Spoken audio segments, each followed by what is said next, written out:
ಬಾಳ್ಗೆ ಸಮೃದ್ಧಿಯೊಂದಿಗೆ. ಇವತ್ತಿನ ವಿಡಿಯೋದಲ್ಲಿ ಸ್ವಾಮಿ ರಾಘವೇಂದ್ರ ರವರ ಶ್ಲೋಕ ಇದೆ, ಅದರ ಅರ್ಥನ ತಿಳಿಸ್ತೀನಿ.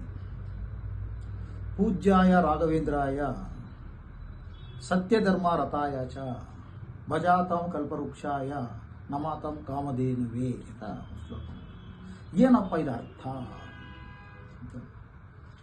ಪೂಜ್ಯಾಯ ರಾಘವೇಂದ್ರಾಯ ಅಂದರೆ ರಾಘವೇಂದ್ರರವರು ಸತ್ಯನ ತಿಳ್ಕೊಳ್ಳೋಕ್ಕೆ, ಯಾವುದನ್ನ ತಿಳ್ಕೊಳ್ಳೋಕ್ಕೆ? ಸತ್ಯನ ತಿಳ್ಕೊಳ್ಳೋಕ್ಕೆ ವೈದಿಕ ಧರ್ಮ ಮಾರ್ಗದಲ್ಲಿ ವಿಶ್ವಾಸವಿಟ್ಟು ಆತ್ಮ ಅನಾತ್ಮದ ಬಗ್ಗೆ ಚಿಂತನೆ ಮಾಡಿ ಬ್ರಹ್ಮಾತ್ಮ ಭಾವದಿಂದ ಇದ್ದು ಬ್ರಹ್ಮಜ್ಞಾನವನ್ನು ಪಡೆದು ಪರಮಾತ್ಮನ ದರ್ಶನವನ್ನು ಪಡೆದರು.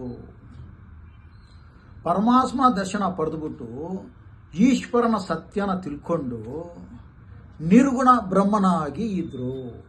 ಈಶ್ವರನ ಸತ್ಯನ ತಿಳ್ಕೊಳ್ಳೋಕ್ಕೆ ಎಷ್ಟು ಕಷ್ಟಪಟ್ಟಿದ್ದಾರೆ ನೋಡಿ. ಅದಕ್ಕೇನೆ ಅವ್ರನ್ನ ನಾವು ಪೂಜೆ ಮಾಡಬೇಕು. ಈಶ್ವರನಿಗೆ ಸಮಾನ ಆದರು ರಾಘವೇಂದ್ರವರು, ಅದಕ್ಕೆ ಅವ್ರನ್ನ ಪೂಜೆ ಮಾಡಬೇಕು. ಭಜಾತಾಂ ಕಲ್ಪವೃಕ್ಷಾಯ ಅಂದರೆ ಆಸೆಗಳನ್ನು ಈಡೇರಿಸುವ ವೃಕ್ಷ. ಆಮೇಲೆ ನಮಾತಾಂ ಕಾಮಧೇನವೇ ಅಂದರೆ ಆಸೆಗಳನ್ನು ಪೂರೈಸುವ ಹಸು ಅಂತ ಇದೆ. ಆದರೆ ನಿಜವಾದ ಅರ್ಥ ಅಂದರೆ ಕಲ್ಪ ವೃಕ್ಷ ಅಂದರೆ ದೈವಿಕ ವೃಕ್ಷ. ಆ ದೈವಿಕ ವೃಕ್ಷದಲ್ಲಿ ಒಂದು ಕಲ್ಪದಲ್ಲಿ 4 ಯುಗ ಇದೆ: ಸತ್ಯಯುಗ, ತ್ರೇತಾಯುಗ, ದ್ವಾಪರಯುಗ, ಕಲಿಯುಗ. ನಾವು ಸತ್ಯಯುಗದಿಂದ ಇದರಲ್ಲಿದ್ದಾಗ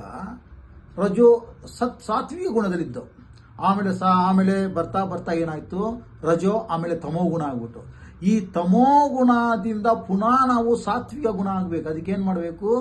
ಈ ಯುಗಗಳನ್ನ, ಒಂದು ಕಲ್ಪದಲ್ಲಿ 4 ಯುಗ ಇದೆ, ಆ ಯುಗಗಳನ್ನ ನೆಟ್ ಮಾಡಿ. ನಾನು ಮೊದಲು ಸತ್ಯಯುಗದಲ್ಲಿದ್ದೆಪ್ಪ, ಆಮೇಲೆ ತ್ರೇತಾಯುಗಕ್ಕೆ ಬಂದೆ, ಆಮೇಲೆ ದ್ವಾಪರ ಯುಗಕ್ಕೆ ಬಂದೆ, ಆಮೇಲೆ ಕಲಿಯುಗಕ್ಕೆ ಬಂದೆ. ಈಗ ಪುನಃ ವಾಪಸ್ ಆಗ್ಬೇಕು. ತಮೋಗುಣ ರಜೋಗುಣ ಸಾತ್ವಿಕ ಗುಣ ಆದರೆ ಮಾತ್ರ ನಾವು ಸಂಕಲ್ಪ ಮಾಡಿದ ತಕ್ಷಣ ಸಿದ್ಧಿ ಪ್ರಾಪ್ತಿಯಾಗುತ್ತೆ. ಅದೇ ಕಾಮಧೇನು. ಅದು ನಾವು ನಮ್ಮ ಆಸೆ ಈಡೇರಿಸುತ್ತೆ. ಅದಕ್ಕೆ ಏನ್ ಮಾಡಬೇಕು?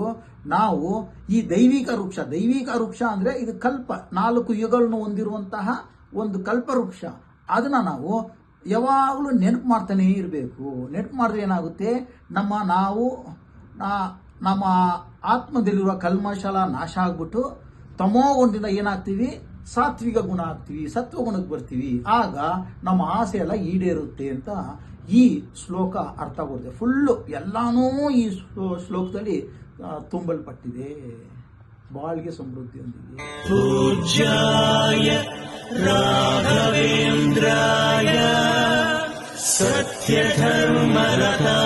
ಚ ಭಜತಾಂ ಕಲ್ಪವೃಕ್ಷಾಯ ನಮತಾಂ ಕಾಮಧೇನವೇ.